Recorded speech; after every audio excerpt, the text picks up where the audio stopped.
Olá, tudo bem? Aqui é o Vinícius do Urbano e hoje eu estou com o Márcio Chaves, sócio do PEC Advogados. Sócio, obrigado por conversar comigo aí. Eu que agradeço a oportunidade, Vinícius. O Márcio é especialista em direito digital, assim como o escritório em que ele é sócio. E a ideia de hoje é a gente bater um papo sobre a importância de normas e documentações no ambiente de segurança da informação, né? Lá na EcoIT, a EcoIT é especializada em cloud, pioneira em cloud e especializada em segurança digital, principalmente para proteção de dados corporativos. Lá a gente dá muito valor, principalmente em serviços de backup e recuperação, para a documentação e para seguir normas e melhores práticas já conhecidas. Né? E como diferencial a gente entrega uma política de backup e recuperação de dados para todos os nossos clientes. A gente vê muita importância, mas nem sempre é tão clara essa importância. Eu queria que você falasse um pouco, Márcio, qual a importância de uma documentação e de seguir essas normas dentro do ambiente de segurança de informação, principalmente no momento de que precisa recuperar esse ambiente? Maravilha. Bom, mais uma vez obrigado, Vinícius. Esse tema é um tema que passou a ser de interesse de todo mundo, não só daqueles que já se importavam, já tinham passado por uma situação que demandava esse tipo de preocupação, mas de acordo com os últimos incidentes que a gente teve aí dos ransomware, principalmente, né, os WannaCry, recentemente, que movimentaram o mundo inteiro com afetações aí em todos os países e com prejuízos isso é até difícil de mensurar.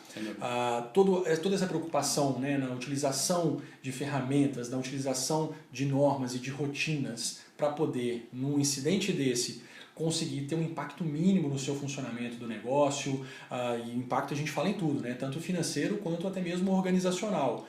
Então a utilização não só de ferramentas como as que a EcoIT fornece para os seus clientes, mas também ter dentro da sua estrutura, né, governança mesmo corporativa, normas que permitem não só, havendo um incidente, saber que caminho seguir para poder tentar minimizar, ou primeiramente tentar evitar a ocorrência, mas se eventualmente acontecer, minimizar esses riscos são de extrema importância. Então, uma norma de backup, uma norma de restore, que para quem tem esse tipo de norma interna sofreu um pouco menos, consideravelmente menos com esses últimos ataques, permitiam, por exemplo, você tendo um conteúdo seu sendo criptografado e sequestrado, você simplesmente conseguir acionar o seu backup, acionar a sua rotina de backup e restaurar a sua operação sem ser impactado diretamente. Então, a existência desse tipo de norma ela vai até de encontro com, no momento de desespero, né? A gente tem uma operação sendo paralisada, a gente tem cliente preocupado, ligando e cobrando. Isso tudo vai mostrar, né, esse fluxo até mesmo de reativação de um backup e até mesmo uma resposta de incidente passa a ter, assim, ser aquela chave para garantir a tranquilidade da empresa num incidente desse. Legal. A gente fala até que a segurança cibernética ela pode ser feita esse paralelo aí com a segurança até mesmo patrimonial, física, tradicional. A gente só dá valor para isso quando a gente sofre um incidente, é quando tem uma invasão, isso é quando alguém pula a janela que você instala a grade. Infelizmente a gente tem esse mesmo perfil como prática, né, no mercado atual.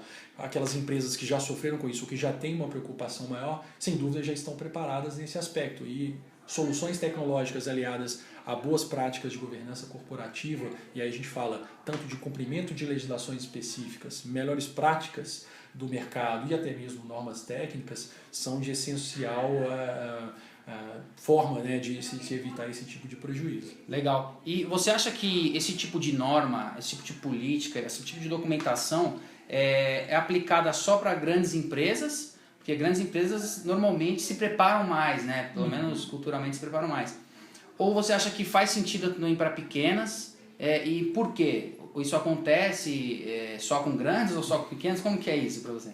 Acho que esse incidente que a gente teve deixa bem claro que pode acontecer com todo mundo. Pode e acontece. De fato, a gente tinha de grandes corporações, de empresas com milhares de funcionários, até pequenos escritórios com uma, duas, três pessoas sendo afetadas diretamente e, obviamente, esses menores até com prejuízo muito maior. porque você não tem capacidade de botar uma outra equipe de fora, de outra empresa, de outra cidade, para poder tentar substituir, compensar, suprir essa carência, quando você tem ali um quadro de funcionários mais restrito. Então, para essas pequenas empresas que não passaram por incidentes, eu acho que esse é o grande problema quando a gente fala em segurança cibernética, é todo mundo achar que isso nunca vai acontecer comigo. E esses incidentes recentes deixaram bem claro que acontece com todo mundo.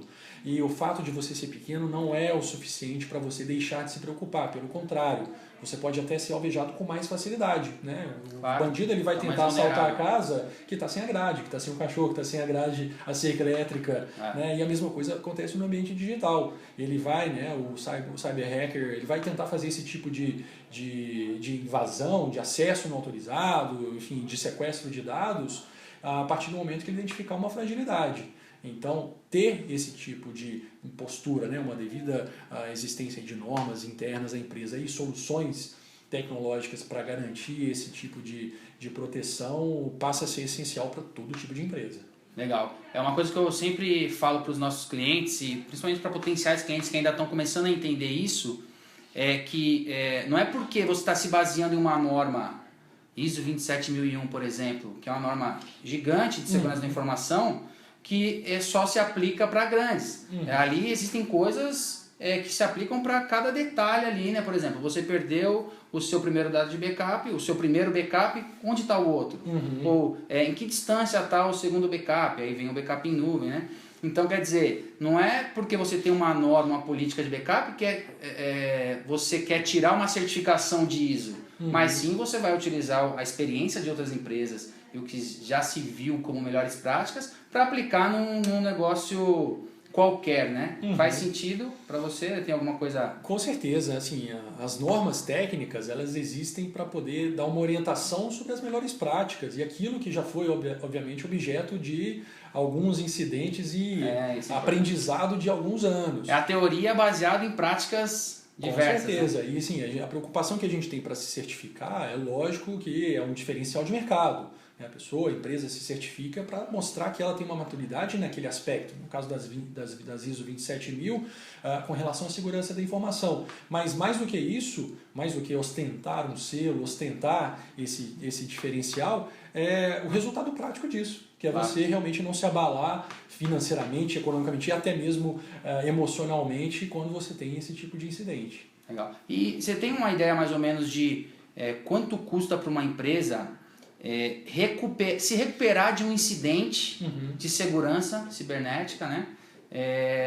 Quanto custa para ela isso, desde escritório de advocacia até recuperação de dados, todo esse cenário que envolve a recuperação, você tem mais ou menos ideia de quanto custa isso? Temos sim. A gente tem pesquisas e dados estatísticos que no passado mencionavam cifras em torno de $100 mil.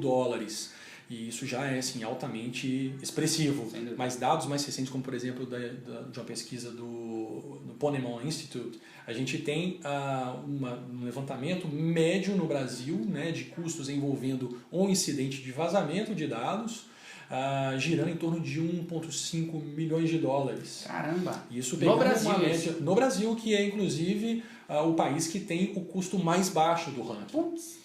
Então a gente tem um valor, claro, essa é a melhor forma de se demonstrar a necessidade de investimento em uma tecnologia, investimento em uma solução, é justamente a gente pensar no que a gente pode ganhar, mas também naquilo que a gente pode deixar de perder. Aquele ganho direto.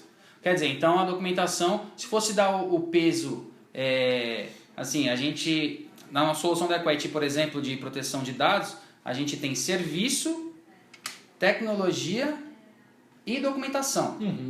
Se fosse dar o peso para esses três, assim, se, por exemplo, a empresa contratar um software de backup, o quanto pesa isso? Assim, jogando aqui a nossa experiência aí. Quanto você acha que pesa cada um desses pontos aqui? Serviço, a execução e o procedimento, o software em si, a tecnologia e a documentação e as normas aí. É muito fácil a gente perceber isso até quando a gente fala naquele paralelo com a segurança patrimonial mesmo. Não adianta nada a gente instalar uma cerca elétrica se a pessoa deixar a porta aberta. Não adianta nada você ter um cachorro, ter um muro, se você deixa outras formas de se acessar aquele ambiente, e a mesma coisa é aplicada no ambiente digital. Então você tem que, quando a gente fala em segurança da informação, a gente tem um tripé, né? A gente tem a tecnologia, a gente tem as normas e a gente tem ali os serviços que são prestados e a própria cultura das pessoas. A gente precisa necessariamente dar a mesma importância para cada uma dessas três frentes de atuação, porque como um tripé, se tirar uma perna, realmente vai cair. Então não adianta nada, cai por terra todo aquele investimento que você fez se você não estiver muito bem alinhado nesses aspectos. Perfeito. Márcio, muito obrigado por conversar rapidamente com a gente aqui. Sem dúvida tem muito insight, muita coisa que vai ajudar os nossos clientes e as pessoas que assistem a gente aqui. Obrigado e sempre muito bem-vindo para falar com a gente. Mais uma vez eu que agradeço, contem sempre conosco para qualquer dúvida relacionada tanto à segurança da informação, mas principalmente às soluções aí de mercado e as grandes preocupações que envolvem as empresas e como a gente falou, né, de tudo quanto é tipo de porte. Sem dúvida. A gente não pode esquecer de falar que o PEC Advogados fez a revisão da nossa política de backup que a gente entrega para os nossos clientes, né? Exato. A gente trabalhou na revisão desse documento, tanto para a gente poder garantir o compliance com as legislações aplicáveis, as normas técnicas, a exemplo das ISO 27000, e também as melhores práticas de direito digital. Então é muito importante a gente ter esse olhar jurídico, esse olhar realmente de uma consequência que pode trazer, né, a ausência de seguir-se uma regra, com esse olhar jurídico, porque um olhar simplesmente tecnológico, só técnico, ele acaba deixando de prever algumas situações, como por exemplo a utilização desse tipo de norma para eventualmente punir, né, um colaborador que deixar de seguir aquelas regras da empresa, e isso tem um reflexo aí no passivo trabalhista e, enfim, todos os outros que a gente pode ver como consequência. Então, passa a ser muito importante esse tipo de atuação em conjunto, é um trabalho que realmente é multidisciplinar.